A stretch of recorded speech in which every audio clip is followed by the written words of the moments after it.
ధర్మశాస్త్రములో 119:18 నీ ధర్మశాస్త్రములో ఆశ్చర్యమైన సంగతులు చూచునట్లు నా కన్నులు తెరువు. బైబిల్ ఉంటుంది అందరి చేతిలో. ఒక 1000 రూపాయలు పెడితే బైబిల్ కొనుక్కోవచ్చు బాబు. ఒక్క ముక్క నీకు అర్థం కాదు, దేవుడు కనికరిస్తే తప్ప.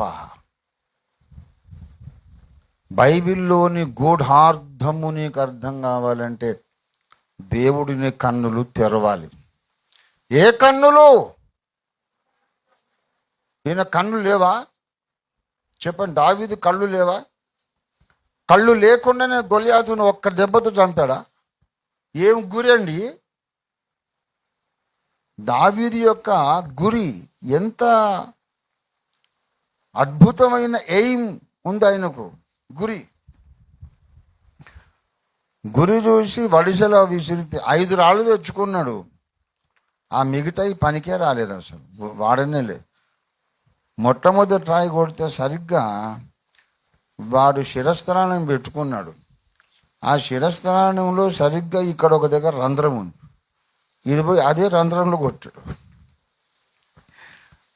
దెబ్బకు ఢామ్ అని పడి చచ్చిపోయాడు. కళ్ళు లేవా? దృష్టి లేదా? అసాధారణమైన దృష్టి దావీదుకుంది. అసాధారణమైన దృష్టి. ఆయన అంటాడు, నా కన్నులు తెరువుము.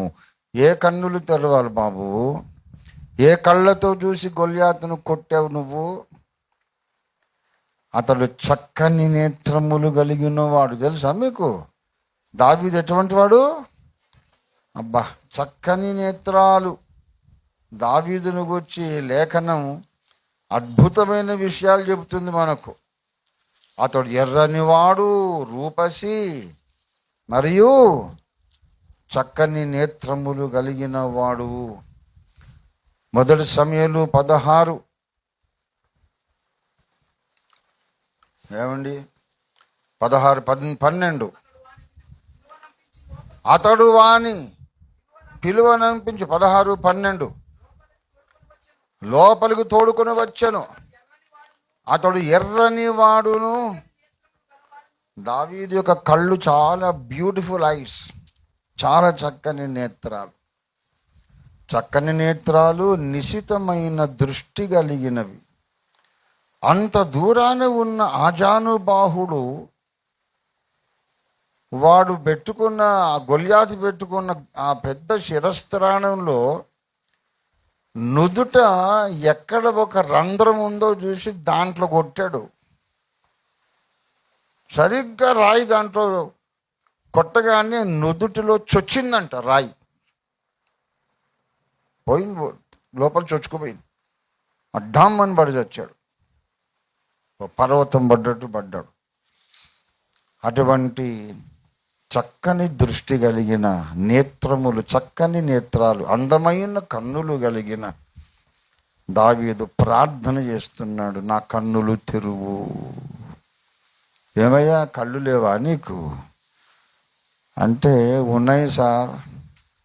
గొలియాతును చంపడానికి, విల్లు బాణాలు వదలడానికి, ఈ లోకాన్ని చూడగలిగిన కళ్ళున్నాయి. కానీ దేవుని గ్రంథములో గూఢార్థమును చూడగలిగే కన్నులు లేవు. మనస్సులోని కన్నులు తెరవాలి.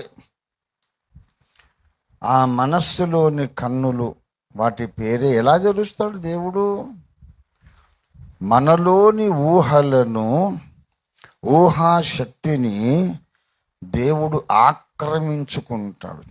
నీలోని ప్లాస్టర్ ఆఫ్ ప్యారిస్తో దేవుడే బొమ్మలు తయారు చేస్తాడు. ఇక దేవునికి స్తోత్రం కలుగును గాక.